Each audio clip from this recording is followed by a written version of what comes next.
What's up, guys? This is Zeus at Atomic Media Productions. So I've already done a bike walk around on this bike back roughly when I first purchased it, but it's been probably 7-8 years since then, and I got it back. It was in my buddy's storage, and I was fixing it up again. It still needs some work, but I'll go ahead and go over some of the upgrades and what I've done to it, and if there's anything that I regret. So originally it had, I replaced the seat. The first thing I did was a Bontrager Racelight seat. I recently changed it to the Cell Italia S&P TRK. And then the seat post and the seat post clamp. The clamp went from the Allen hex key with a wrench, where you had to undo it every time. So now it's the Raleigh. It's actually the Raleigh brand quick release. And then it had the original seat post, which I'm still going to keep, of course. And now it's carbon. The handlebars have been swapped. I actually got these really cheap because they're kind of scratched, but also Easton, also carbon, and they're barely bigger than the ones that were on it. It was actually some Ritchie Force handlebars. And then it's got DRXT, XT, the bomber in the front with Racelight rim, Bontrager hub, ground control 26.2.1 tire.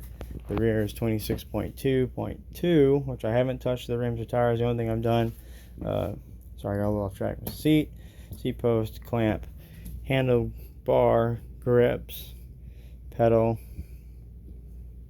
Everything else has been the same. So it makes it way lighter, which is already a super light bike. I added the S-Works bottle cage. Actually, because the grips match the pedals, I went with Bontrager pedals. They're nylon, and they were way cheaper than the Race Face or any of the other options. I just recently replaced the brake cable. Unfortunately, I got to take apart the hub and redo the bearings.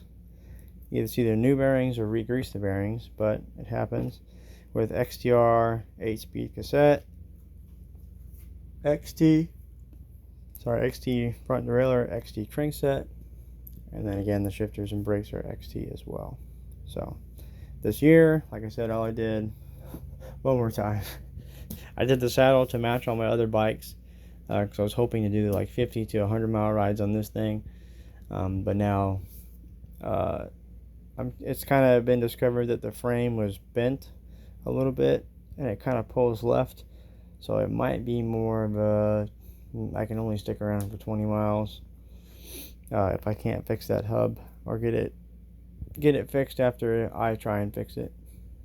So I may replace the saddle with one that isn't as nice or expensive or is going to be used as much, but I'll leave all the other upgrades. I mean, going carbon. I'll even leave the grips, which the only complaint I have about them is I was working on it and I had to touch the grips and they're stained now. And I tried, dish soap, degreaser, Purple Power, WD-40, the degreaser, not the actual spray, as well as muck off. And unfortunately, they appear to be stained. So I would definitely consider that when you look for these ODI reflexes.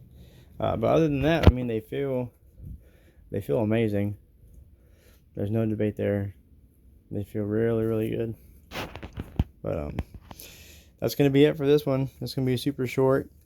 If you have any questions about sizing or any of the measurements, I can provide those, as I had to do a lot of research as far as trying different seat post clamps. The seat post was pretty easy to figure out because it wasn't the old one. The handlebars, I just had these laying around, and luckily they actually worked. And I only have a few bikes that are actually this small. So that's going to be it. Thanks for watching.